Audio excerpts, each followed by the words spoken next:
What a blessing to have you here in the Holy Land. Is this your first trip to that? First trip ever, although it feels like it'll be one of many. Yeah, and here I'm coming in and out of Gaza, Sergeant Major. I get a call from you and you say, I'm writing a book. I'm from Hollywood, or you live in Nashville and you worked in Hollywood. Yep. And you're an influencer. And so, Lauren, what's your last name? Hamrick. Hamrick, okay. And so you're traveling around the Middle East, just around Israel? Just around Israel. We made it up to the Syrian border, the Lebanon border, peered into Gaza. So we're, viewing sort of this point on the map from multiple perspectives. And so it's as though, I feel like I've lived so many different lifetimes just in this one trip because of course the North and that, those fault lines are very different from that of the South and the experiences there. And so it's been very eclectic. Israel's very multi-layered. I know people say it's like an onion. You've got the outside layer and you've got, what does the Bible say about this from thousands of years ago? We're talking 4,000 years ago. Where did Abraham travel through? Abraham, Isaac, Jacob. Yes. Okay, then you got later on, 2,000 years after that, Yeshua. He was through here. Yep. What happened with that? There's disciples. There's walking on water. What's all with that? Then you have 2,000 years after that. And it's like, here we are today. We're back. What's happened? What does the modern Israel look like? Then you have all the various conglomerate, the multicolored, multi-ethnic. I mean, there's the Druze, Bedouins, Israeli Arabs. There's all kinds of Jewish people, which some look more Asiatic. They came from there's kind of a micro evolution of skin color in the various places since the beginning. And since Abraham had this great dispersion and then a great regathering. And so you get to see a little bit of all that. Yes. And what does it look like in the modern day? It's a lot to take in, I know. 100%. Because you're like, am I looking at ancient Israel with the Bible? What am I looking at right now? Am I looking at the modern government? Absolutely. We're in a war.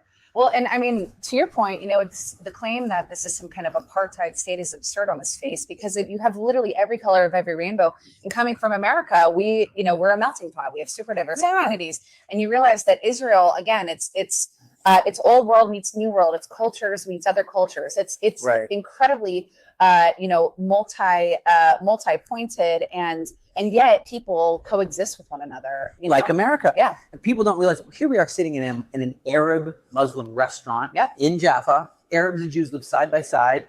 And you're right, there are those who spend their lifetime trying to slander and lie, use disinformation and misinformation. Yes. Misinformation, you're like, well, I can't really help that. I made a mistake. I shared something that I didn't validate. But then there's disinformation, where people purposefully generate lies in order to achieve a counter-Israel, countering the freedoms and the democracies we all enjoy here. Yeah.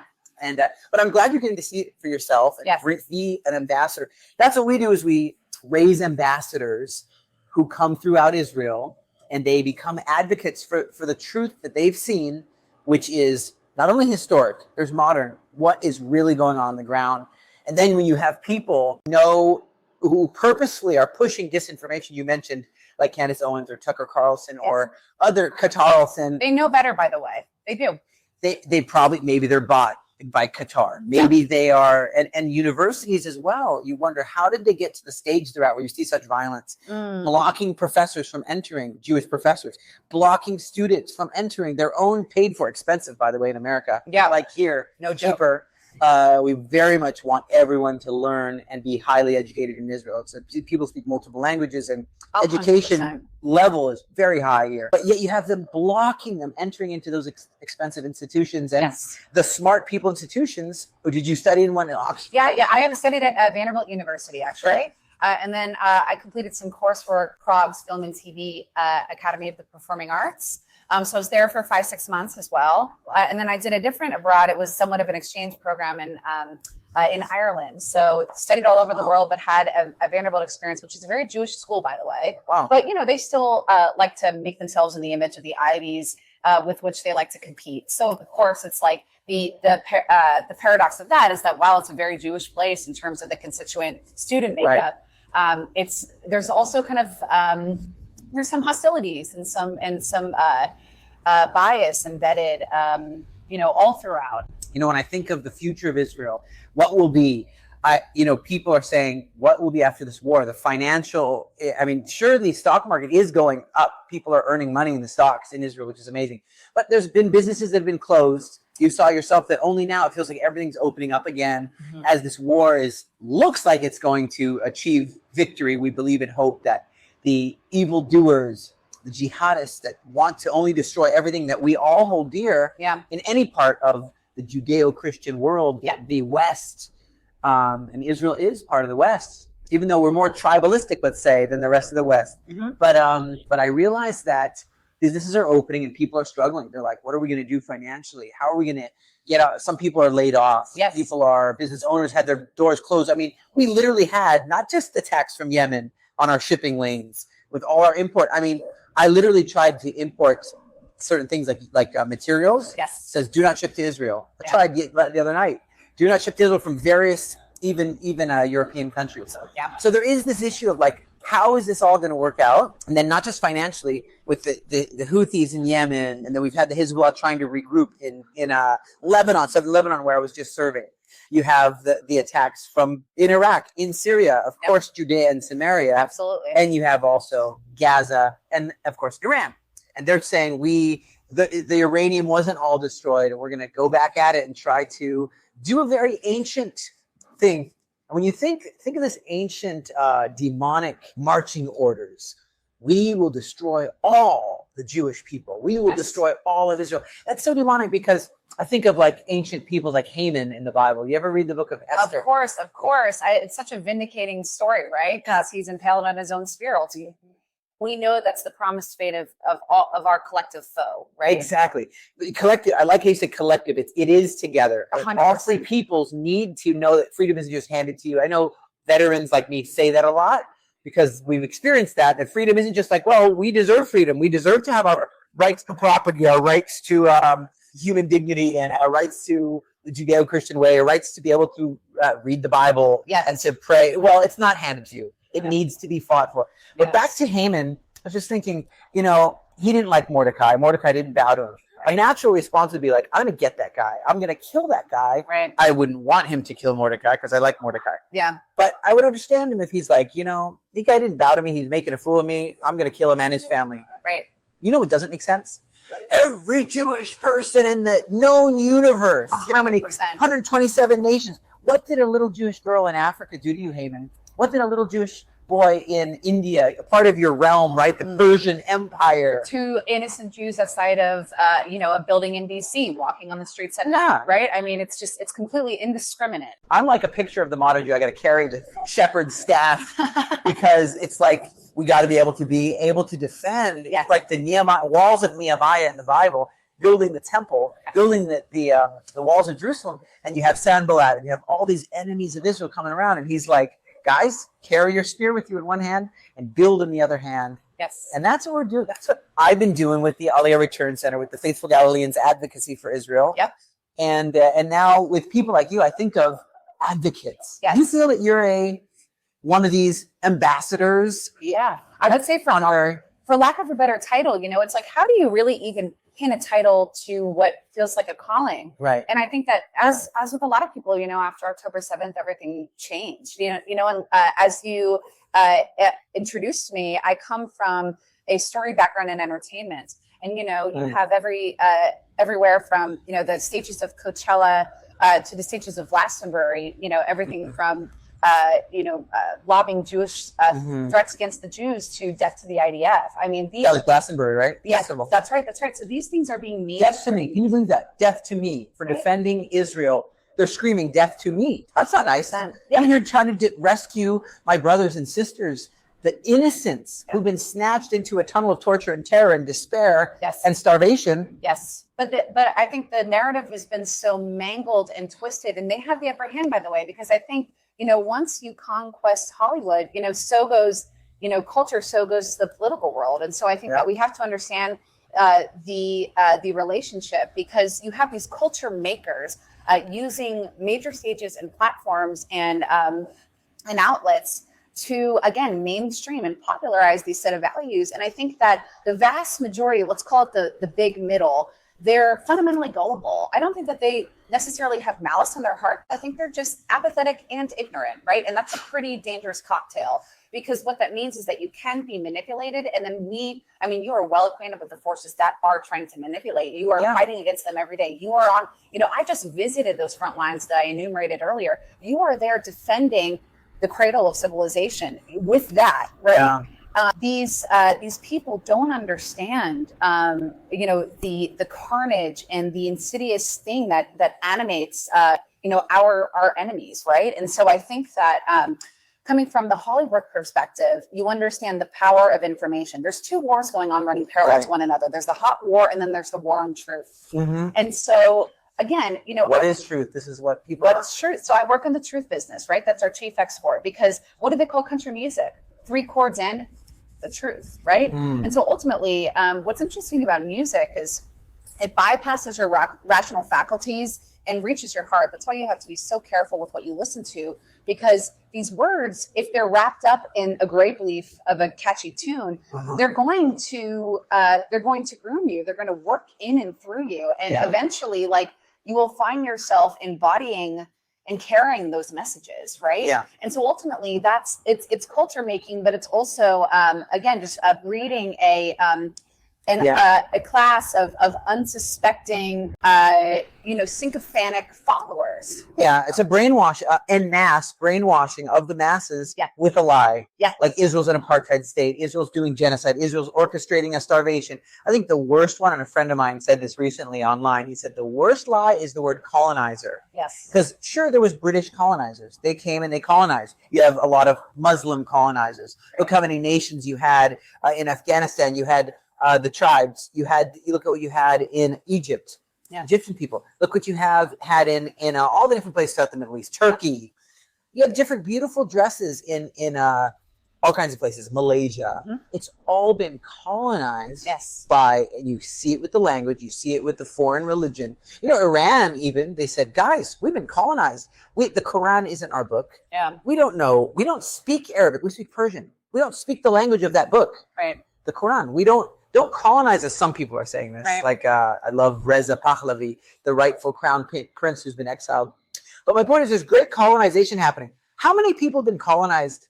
How many people around us speak Hebrew? How many nations around us speak Hebrew? Right, exactly. We're not. That's kind of a projection of maybe some of the West did. You have the British people. Okay, but that's not us. We're not busy. Nobody around us has to speak Hebrew. Right. We're not saying all of you have to become learn Judaism. Yeah, we're not proselytizing. No, we're not the colonizers. But this is the worst lie, because you know what it does? It undermines our ancient, biblical, and historic, and in international law, right to be right here in our homeland, our ancient holy land, our promised land by God, and in history and in international law with San Remo. But it undermines all that. Colonizer means it's like the word Palestinian means invader. Yes, it does. Philistines was a group from Greece, the Aegean Sea, and they came and invaded Israel. Right. And so that is what that word is. But we are the indigenous people. Yes. Unless someone knows a Canaanite who was before us, so we can find if there was someone who knows a Canaanite, but there's an extinct people. So my point is,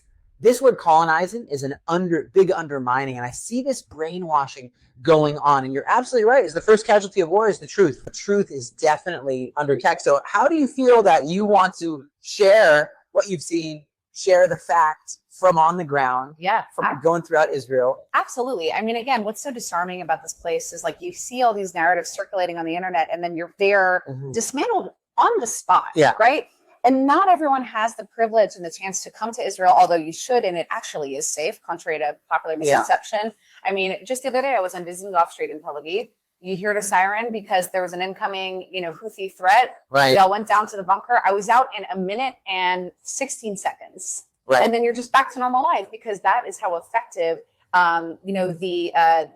Israel's defense system is, notwithstanding the Lion of Judah, that is the IDF, right? And so that's pretty what's pretty phenomenal about this place, is that it's like a completely livable place. I mean, again, when people cheers, they say L'chaim, life, right? That's right. So everything about this place is ordered towards life and living, right? And so I just think that that's expressed everywhere you go, which is pretty phenomenal. But again, I think what is how can we try to begin to unpack why these narratives have advanced and become so successful and so embedded in the high holes of culture making, and certainly now our politics, right? You have everyone from Carney to Macron to Starmer declaring their support for a Palestinian state. And I think now even Australia, right? Yeah. Other nations. Portugal, others too. Exactly, 100%. What a shame. And you see the El Al scandal coming out of France. I mean, you have these major, Western nations. It's sad to me. It's sad.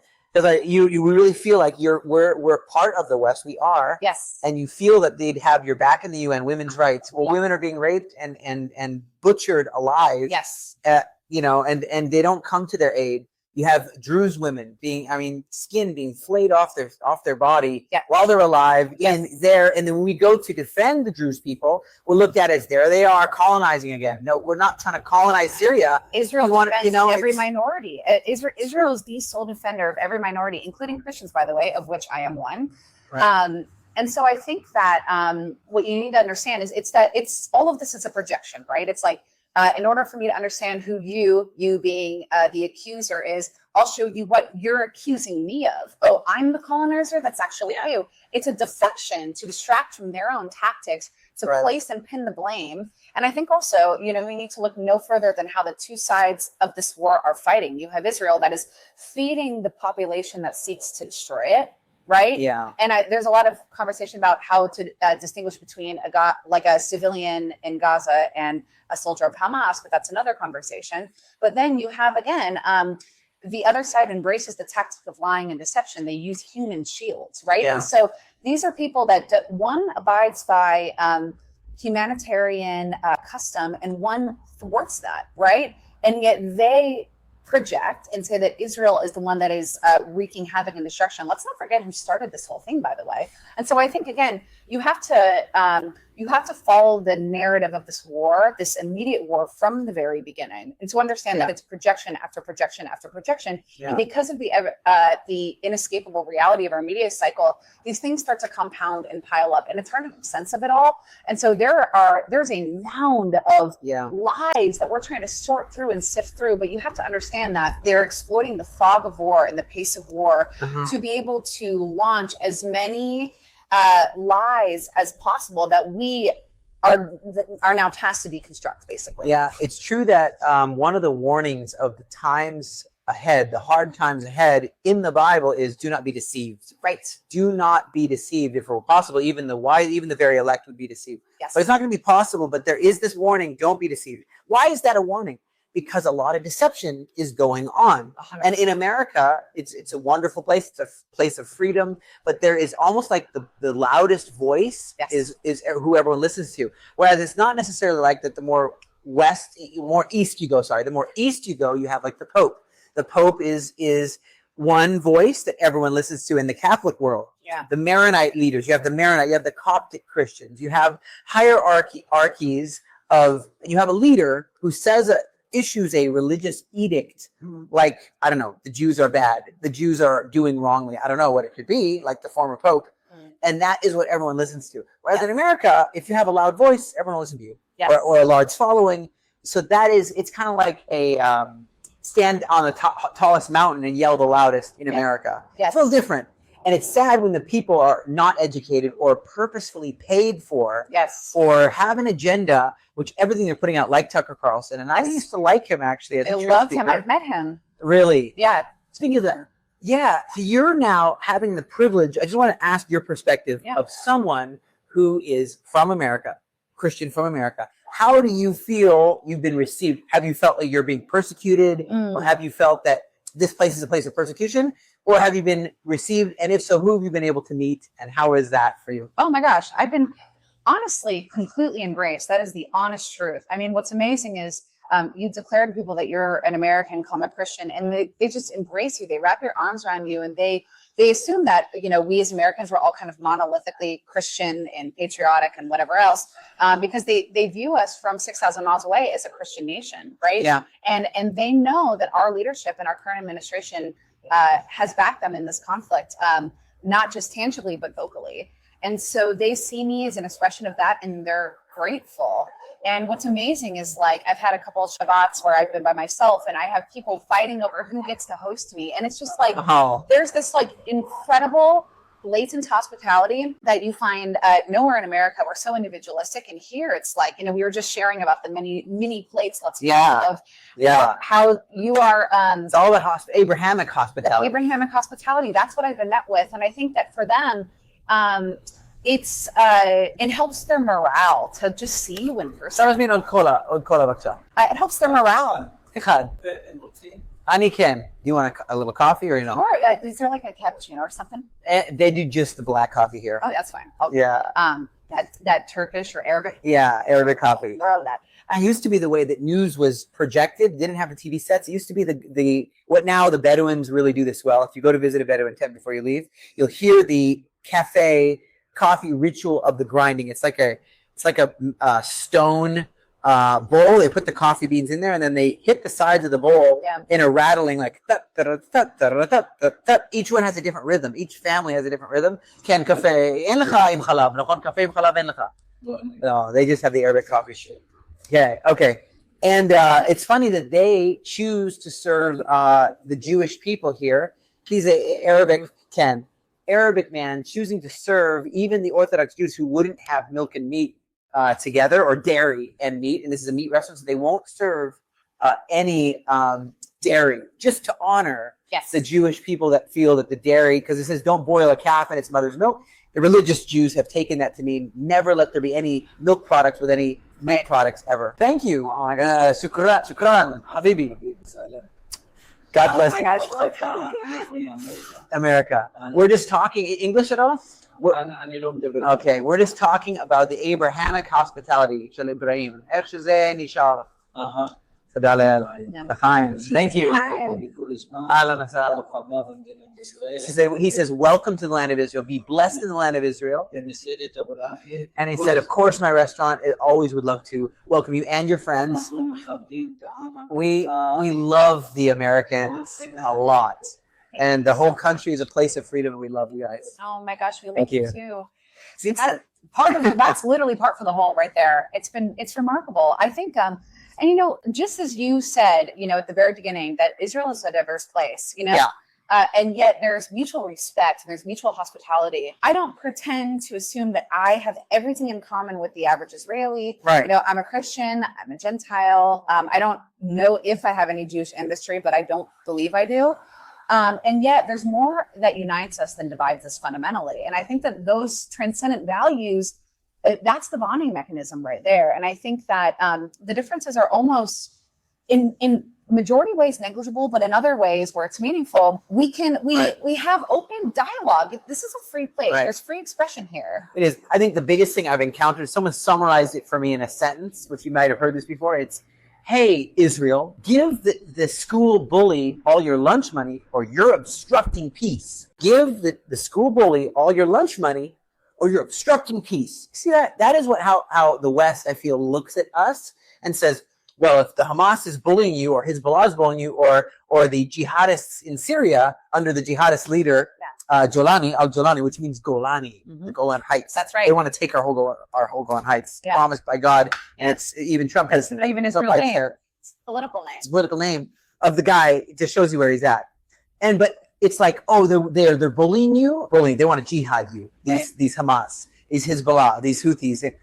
Give them all your lunch money, or else you're obstructing peace. Right. What a strange way to look at things. Is that what you do to your own son? Is that how you would, So I just think that people need to recognize that the West is being duped really fast. But I wanted to respond to something that you were framing earlier, and it's sort of the this art of deception, right? Right. And it's like, why is Israel? Why is Israel not gaining in this conversation? I think it has everything to do with the legacy of Marxism, which was sort of reincarnated in the postmodernist movement. And we know this from scholars like, Dr. Gad Saad to Jordan Peterson. They pointed to this ideological, this sort of this dark enlightenment, let's call it, where basically the Jews don't fit neatly in that narrative. They're a minority, so 1 point on the scoreboard, but they're a successful minority, -1 on the scoreboard, right? And so I think ultimately it's like, in the politics of grievance, They are the bourgeois, right? They are the kulak. And then there's the proletariat. And so I think that people try to map that ideology, which is which every single nation on earth has contended with this ideology, which, by the way, before it was called Marxist-Leninism, this is the same phenomenon that took Abel's life when Cain himself killed his brother. It's jealousy, it's coveting, it's the 10th commandment on display, right? And so the legacy of coveting, we can refer to shorthand as Marxist-Leninism, postmodernism, choose your token term. But at the end of the day, it's like when you try to map that onto this region, right? Who is the success? Who is the entity that resembles success? It's the Jewish people. And what's insane about it is, like, again, there's no proper correlating here. It's completely absurd. But still, people, enemies of this place, have sought to hijack that mapping and place it on this place only to seek its destruction, only to make Israel look bad on the world stage. And it was successful, by the way. I think Yasser Arafat, the famous leader of the Palestinian movement, the PLO, who was Egyptian and who died in France, I believe. Yes. This guy is the leader of the Palestinian people. He was trained made by up the the KGB. entity. He was trained by the KGB. So he was indoctrinated by Marxist-Leninist values, this ancient jealousy that remains to this day in the land. Everything that's been prophesied about the descendants of Cain, we see this now. We see this cropping up today. So in order to understand this, you have to understand that. Yeah. What I said about freedom is not just handed to you. Freedom, you have to fight for it. And it's something you have to give everything to keep what is yours, and not just, it'll just be taken away. People don't understand this about me having to hold a gun. You don't understand that until your house is invaded. And someone told me, my friend in the army, he said, listen, I said, Chaim, I know you do a video every day. By the way, check it out on Aliyah Return Center or on chaimmailspin.com. Check out these videos I do every single day, documenting from inside Lebanon, inside Gaza, and other places what is going on. And boots on the ground. And I'm not paid by anyone. I'm not part of any propaganda machine of anyone, I'm just the opinion I have as an Israeli citizen who was born in America, who grew up here, speaks Hebrew and all that. So my point is it's not, freedom is not free. It has to be there. So someone told me, my army friend, he said, listen, Chaim, you can put a video out every minute. They're not going to believe you. They're not going to listen to you. The West is not going to heed your warning. Right. Until the jihadists literally take their kids hostage, literally rape their women, literally destroy their land, blow them up, roadside bombs, under the RPGs. Then when that happens, then they'll get it when it's too late. And I said, I hope that's not true, but but it's like, why are we stipulating that that's a potential threat? Well, because they tell us that's what they want to do. They say we're coming to Sunday people next. Why don't we take them at their own words? By the way, I think we oftentimes there's a tragedy, whether it's like a military attack or a lone shooter or whatever, and there's always some kind of manifesto or doctrine or diary, and we have that in advance. They're telling us what they want to do. And it's really hard to arouse people. It's like what size of megaphone will get people to wake up and come to their senses. And I think ultimately, I think it has everything to do with how the world has been struggling. We still have a COVID hangover of that era. People are still trying to recover economically. People are just trying to go through the motions, get by, feed their kids, lead a decent job. And maybe go to happy hour with their friends on Friday. Like, they're not thinking that Iran, big bad Iran, creating the destruction of the fall of the West. What feels more imminent to them is their electric bill that gets sent to them biweekly. And so I think that that's understandable, right? But I think fundamentally these things aren't mutually exclusive. We're both, living our mundane, ordinary lives at the same time that this also lurks in the background. And by the way, I think that, war, it's sort of the threat to Martin Luther King's famous line. Threat to justice, or an injustice anywhere is a threat to justice everywhere, or something to that effect. Where it's like, if there's a culture of lying over here and people sowing insidious and divisive messages into our society, that matters. That matters for something. And so I think, again, if to the extent that we tolerate a lie anywhere, it's going to undermine the fabric of our communities, of our society, and there is bleed over. We're already seeing it happen. It's true. I don't know if you've heard of the phrase which says Israel is the canary bird in the mine shaft. Have you ever heard this phrase used? it's a very famous and I think very true. That's why I'm saying it. A canary used to be mines. People used to work in the mines all the time, right? In America, different countries. And so you have the miner. And so if somehow they hit an area with poisonous gas, you can't see it. You can't smell it. But it'll kill everybody in the mine. So what they do is they put this canary. It has a way to detect if it dies. If it's dead, then you know, man, poisonous gas. So they put these canaries in the middle of the mine, dark mine shaft, and they look if it's still alive. Like, the canary's fine, we're fine. Here's something like a hissing of. So they say Israel is like that. Yeah. As it happens here, other people say Israel's God's plumb line. What happens here affects the world. And this is the outpost of democracy. What happens here is what they're going to expect in England, in France, in America. So I would say, guys, we have to wake up before it's too late. 100%, right? And I think that for me, being here, it arouses a gratitude in me. I mean, you see soldiers on the street and you just can't help but hug them and shake their hands and thank them to their face and remind them that they're heroes and they're fighting our fight, because I'm no longer, immune to these realities. Like, they're very present now that I'm here. And I understood this partially before I came to Israel, but now, again, it's completely manifest all around me. Yeah. I mean, for God's sake, I was just in Mashav, sort of in between Tel Aviv and Jerusalem, and you hear, like, you feel the ground shake because you're still experiencing the war. It's kilometers away. It's true. And you got to meet our prime minister, yes. The ambassador of U.S. to Israel, yes.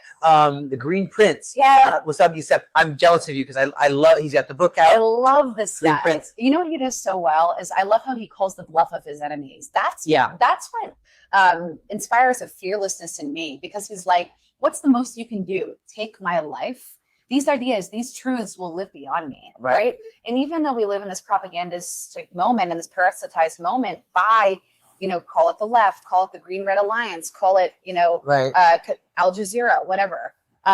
Ultimately, we know that what is now hidden will be shouted from the mountaintops, and we will be vindicated. Amen. Amen. For sure. So I think that what's amazing about Mustafa Son Youssef is he decentralizes his own main character about it, and he basically is like, I'm here for truth because I know the truth will prevail. Not afraid. He's the epitome of not being afraid. 100%. He's just bold, courageous, and he speaks truth, even harsh truth, which most of the West would say that's too harsh to even say. Like, they are violent, and the whole society is filled with violence. You realize that you have to have that chutzpah, as they say. You have to have that. You have to operate at a level 10 and have to be able to contend with the nature of this enemy, right? That's what it is. Yes. So you've also met religious Jews. You've also met secular Jews, Orthodox Jews.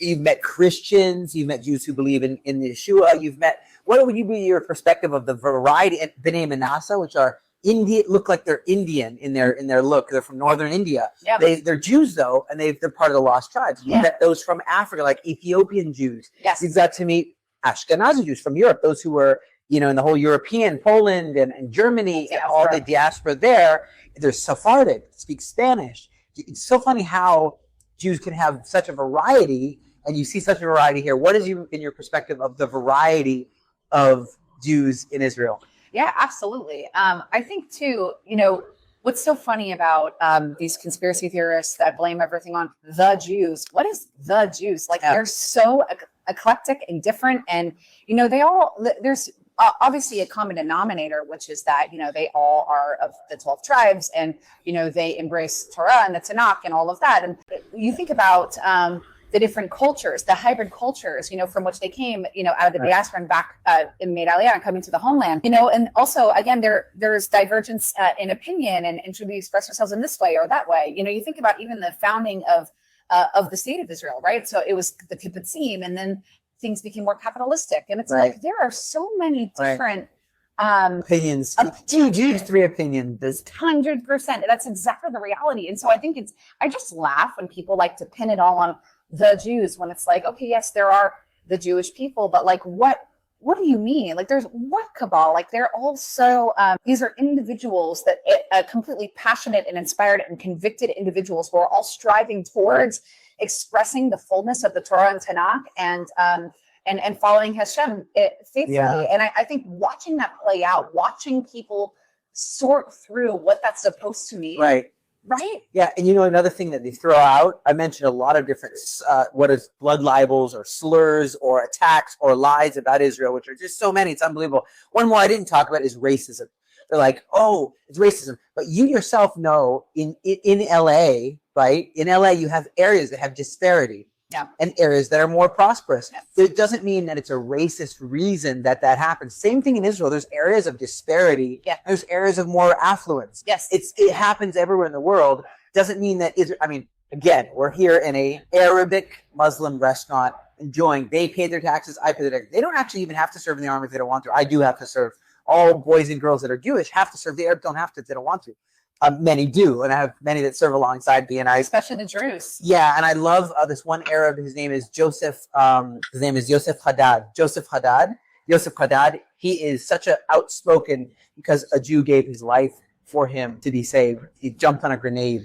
His commander, Jewish commander. Imagine this: a Jewish commander jumped to save his Arabic soldier. Yes. And he says, and then he said, there's this thought, there's this lie, and they'll use you as a spokesperson. They'll use you as a soldier until you're not worth anything more to them. They'll toss you out like garbage. That's literally, I'm telling his story. He should tell it. He's like, then I heard them on the comms. He was paralyzed. He got shot by an RPG. He's paralyzed, laying on the ground, bleeding. And he hears, bring the choppers. But it's too dangerous. The Jewish helicopter pilots might die. We're going to say, you might die carrying him on a stretcher to get him to save his life. Says the other Jewish people, we want our friend, he's Arabic, to be saved. They all risk their life, not just the commander who died for him. They all risk their life. RPGs, rocket-propelled grenades from the Hezbollah, that's in Lebanon. And what happens is he's rescued. A doctor saves his life. And you see what apartheid, what racism. It's such lies, and it's despicable. That's why I'm so glad to really have met you and know that there's people like you. Yes. And maybe you're not. Now, I know there are Christians who are against Israel. Yes. There really are. And they're in different, you might call them the more stoic, religious, ancient, not ancient, but let's just call them more the state church type Christianity. And I know for a lot of Jews, they don't know the difference. Yeah. They are like, are they all crusaders? Like they want to come and, do you know how many Jewish people were killed by the crusaders? Right. We still pretty fresh in people's minds, even though it's thousands, hundreds, long time ago. 100%. And year 1000, right? So 1,000 years ago. And so it's still fresh. Yeah. But there are those who say, no, we do recognize the first Bible was a scroll 100%. written by Jewish people in Israel. And the first Christians were Jews. Jesus was a Jew. That's right. And the New Testament is a very, the New Testament, I know I had a conversation with an Orthodox friend of mine, and he takes issue, of course, with the New Testament because it implies that, the old doesn't mean irrelevant. Obviously, it's the Christian. We take everything in totality. Right. But, he was saying that, what about this New Testament? And I'm like, well, it's actually a very Jewish book. And what's also amazing is the first Christians, Paul included, they didn't stop being Jews. When they embraced who I would believe is the Messiah, Yeshua Mashiach, Jesus Christ, they didn't stop. They still observed Shabbat, and they still went to the synagogue, and they still partook, right? And so I think that what is so confusing is how, I just think about the shoreline, and I think about currents. And, if you've never been, I've been in the Dead Sea, I've been in the Sea of Galilee, I've been in the Mediterranean. I've been in all three major bodies of water here in Israel, and all times I was on some kind of raft and I wasn't paying attention. And the next thing I knew, I was way away from the shore. And I think that that's an image of what's been happening to the Christian church. We unknowingly have been a part of a drift, a mass drift. And then suddenly we wake up and realize how far we've come. And that involves, a theological return and a theological sobering. Yeah. Turn to the source. But, what is it said about power? Power corrupts, but absolute power corrupts absolutely. And I think that, it's possible for Christian leaders to become tempted by the allure of power. And they see the casting aside of Jewish roots and Jewish people, blaming them, lamenting them, whatever you want to call it. That could be a mechanism for them to expand their own power base, when fundamentally, that is not the heart of Christ. Christ died for everyone that either that embraced him or made him. He died favored nations for everybody. And so I think that for when you see, Jesus says, a tree by its fruit. And so if there is somebody who has particular contempt for people, But particularly and ironically, the Jewish people, like that's not spiritual thing. This is fundamentally spiritual, and that is not. We know the tree of a true Christian by its fruit, and basically check the fruit, people. At the end of the day, if the fruit resembles that contempt or hatred, then we can. That's discernment, right? Fundamentally, and so I think that. With the organized Christian church, when there is a power superstructure, you can see that anti-Semitism crop in, I think, for those reasons. Yeah. And again, and also, are you preaching from the Word of God, or are you, taking interpretive frameworks from the Bible and right. a glorified tech talk? Yeah, I tell people, when you open the scroll and you read on Shabbat in the synagogue, you open the scroll and you read on Shabbat your Torah reading. Right. You don't get to just choose. I feel today like I want to pick and choose something more like Ted Robbins, like Tony Robbins, more motivational speaker. I don't know if I want to read about. No, you got to open up and read. I will gather all the Jewish people from all the countries where they've been scattered. I will bring them back to the land that I have promised them, Ezekiel 36. You open up to Amos chapter 9. Oh, that's your reading. It's your reading. You can't say, I don't know if I want to read this. I will gather them and I will plant them in their land. Nevermore will they be pulled out of the land that I have given them, says the Lord. Yes. Amos chapter 9, yep. verse 14 and 15. So, hey, these are real. That's what I'm part of. That's what we are part of. That's what this land is. It's a regathering. It's a reaffirming that the word of God is true. A rabbi once said, he said, say, the Messiah comes. Messiah comes. And different people think the Messiah is a different person. Messiah comes, and suddenly the Christian will say, hey, why didn't you love Jesus? Why didn't you love Jesus? And what if Jesus says to the Christian, hey, why didn't you love my Torah? Why didn't you love my land? No one ever expects him to say that, do they?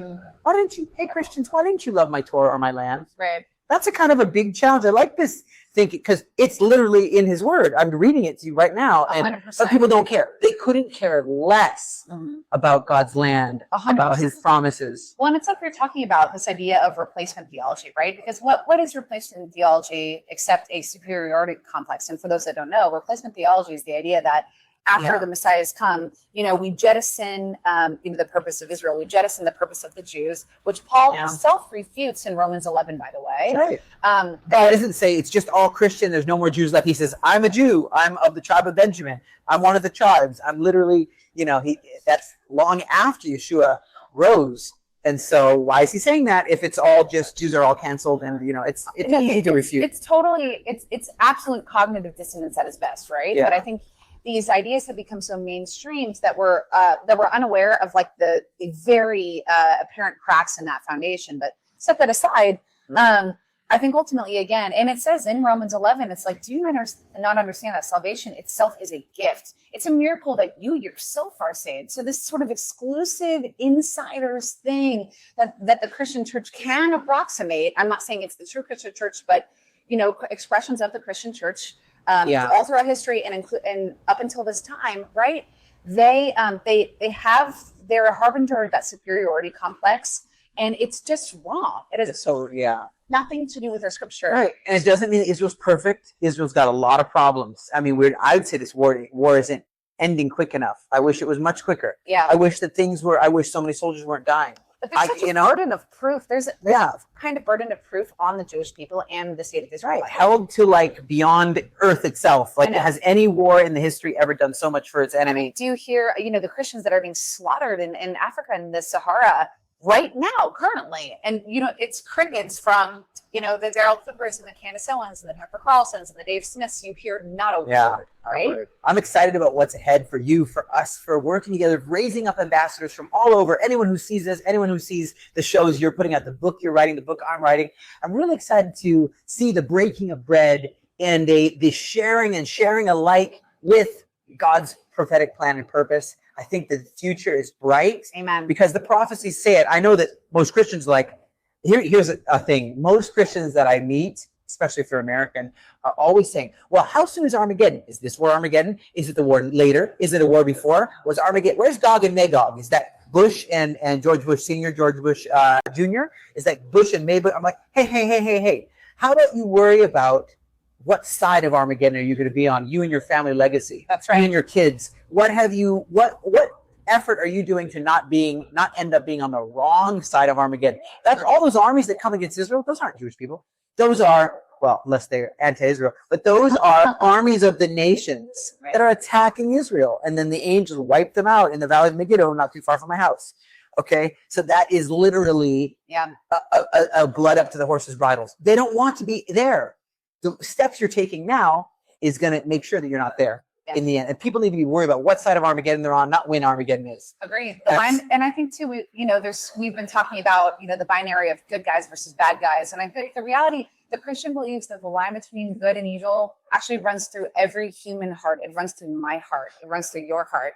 And so I think ultimately when we're trying to get our bearings and, this confusing conflict, how do we make sense of all the sloganeering and the bumper stickering and merchandising and all of it that has covered up this conflict? I think, again, it's Michael Jackson. Deal with the man in the mirror, right? Yeah. I think that's fundamentally what we need to do. Sure. And that's who I want to be as an advocate. And in doing so, I want to be able to set an example for people, help them offer sort of clarified editorial takes of what's going on. Yes. But also just lead by example, let's be Christians about this, right? Let's show, let's be known by our love, the aroma of our love over this conflict, over this moment in time. And until then, until we realize that our salvation actually is a gift, it was a grace alone kind of thing. Yeah. And then can we begin to orient ourselves in these conversations? That's exactly right. It's how God treats Israel, is how he'll treat the Christians. I mean, he promised to watch over Israel, never slumber nor sleep. He watches over Israel. Where does my help come from? And help comes from you, maker of heaven and earth. God is watching over Israel. And if he just says, you know what, I'm bored of this. They're too balagan. They're too messy, too much chaos. I can't deal with this. My patience is done. Right. Won't he do the same thing to the Christians? And it's such a foolish thing to think. Yeah. Oh, it's because Israel's so perfect. It's heaven on earth. That's why God chose them, because they're so perfect. Is that how God chose any other person who believes in him? Well, because you're such a perfect model citizen. That's why I choose you, because you're perfect. Yes. That's not how it is. People are broken. They come to God when they're broken. He brings them to their destiny. Same thing for Israel. We're being brought to our destiny. But it's one thing to say, okay, Israel's in a journey, they're imperfect, going towards the destiny. The other thing is, no, they're evil, and God's done with them. That is what we're dealing with, and together I believe we can shine a light. Agreed. We can speak truth, and many of you, you're all welcome to come and have your own experience for yourself. You can hear us talking, but come yourself, experience the land. Come and eat in the restaurants. Come and be trained. See the borders of Israel. Meet the people, the living stones. And I think together we'll be all part of God's great and glorious destiny. Even the strongest armies on planet Earth, then it was Pharaoh's army. Yes. Roman army, Babylonian army, Persian army, can't stop Aliyah. Aliyah is that return of the Jewish people. One day they're all going to be returning here, just like I did. And we all are part of that story, carrying them in their arms and on our shoulders. It says in Isaiah 49, verse 22, carrying the daughters on our shoulders, the sons in our arms. Amen. That is the destiny and the legacy. Thank you for taking this time. Of course. It is fascinating, and I can't wait to see what comes out as we do some TV series together. Yes, let's do Look it. forward to it. Awesome.